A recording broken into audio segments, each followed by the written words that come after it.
All right, ladies and gentlemen, welcome back to the channel, guys. Today we have a Chicago Bulls video. This comes in the wake of drafting Ayo Dosunmu with the 38th pick in the NBA draft. Now, I want to just kind of talk about my opinions. Now, the draft literally just concluded, so this is just raw, straight up. I haven't checked much of Twitter. I uploaded my video, saw a couple of my buddies, my other Bull fan buddies, and they were very excited because they went to U of I, so even cooler for them.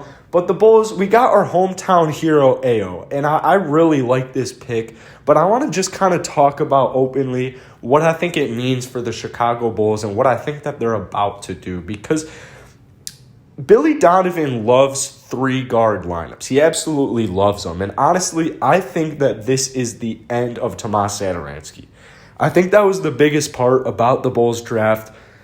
This was a really cool draft because I was getting a lot of questions about the Bulls beforehand, like, oh, should they trade up or, blah, blah, blah, whatever it is, or, what would a package require to trade up in the draft? And it's like, hold on, we don't really have to trade up because although our pick is in the early second round, because of how deep this draft is, it was kind of acting like a late first.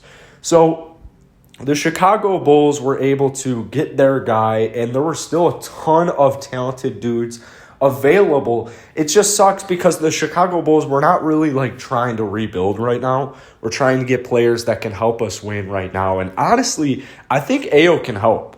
I really do. It's kind of weird because you don't see too many you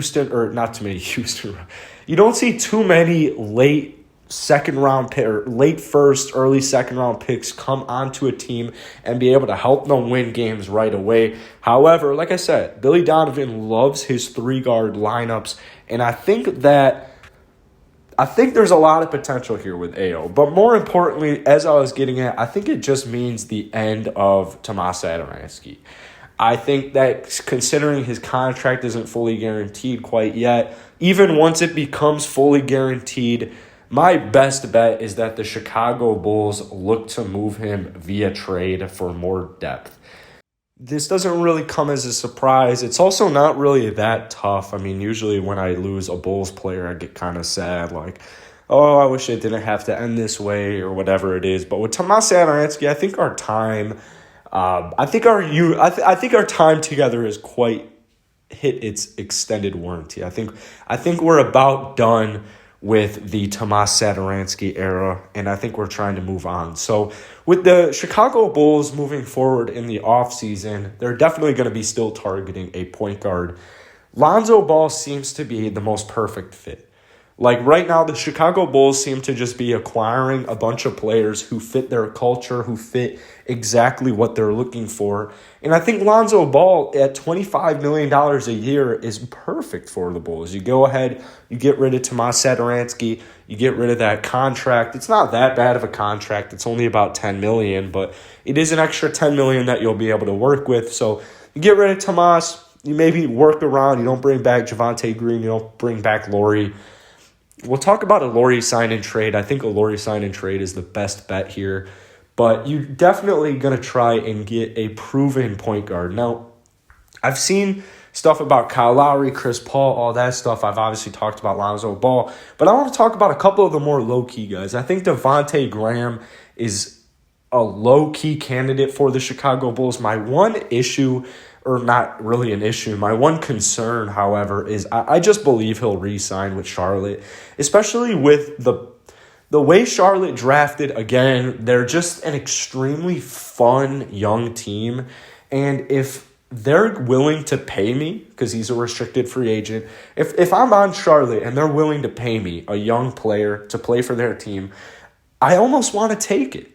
Because they're a small market, they maybe need a little bit more recruitment than your average big market team like the Chicago Bulls. And honestly, I think they have two important decisions this offseason, Malik Monk and Devontae Graham. And I think Malik Monk will command a little bit more money in the offseason, or they just won't be as inclined to pay Malik Monk money in the offseason. So I think Malik will be a free agent. He'll sign somewhere, but I think Devontae Graham will stick with the squad. As far as Derrick Rose goes, it's not my favorite because he still is a guy who needs to come off the bench. I don't want Derrick Rose to be starting because I want him to save his Jets for the postseason. He was one of the best players on the New York Knicks once he got traded there, one of the most sturdy, reliable players, and especially come playoff time, he led their team in playoff scoring. So this is a guy I definitely want fresh, healthy, and energized come playoff time. And with the Chicago Bulls, I just don't think Kobe White starting for the entirety of the season, Kobe White and Derrick Rose kind of as that 1-2 6-man duo, I just don't think that's enough. I would be much more inclined to sign Spencer Dinwiddie. Apparently his camp is looking for $25 million.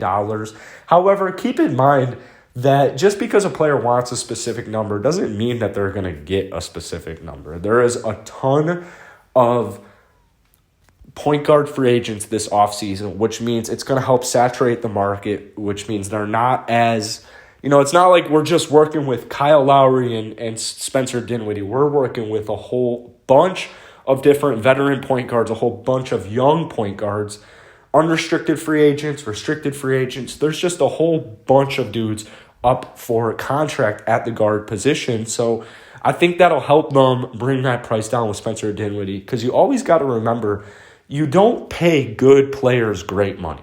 And to me, $25 million a year is great money. I think Lonzo Ball has the potential to be great, so I still understand why you wouldn't want to pay him $25 million a year. However, they would be able to work out a salary where it's just going up. You're not paying Lonzo exactly $25 million every season. You're going to start it at about 20 and then work your way up, something like that.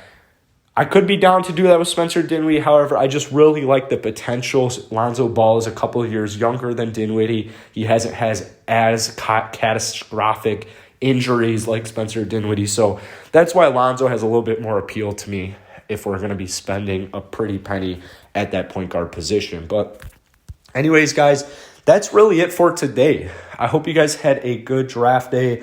Honestly, it's been a couple of years of disappointment after having like the 7th pick and going, Kobe White, Lauri Markkanen, and Wendell, and it's just none of them really pan out to be a superstar. So it's been a little demoralizing the last few years, but I think that this was a major success. I would give the Chicago Bulls an A- draft grade. I think they found their guy, found a hometown stud as well, and yeah, that's about all I've got. So if you enjoyed this video, hit the like button, hit that sub button. It is greatly appreciated. And I will see you guys tomorrow for a more detailed Chicago Bulls breakdown.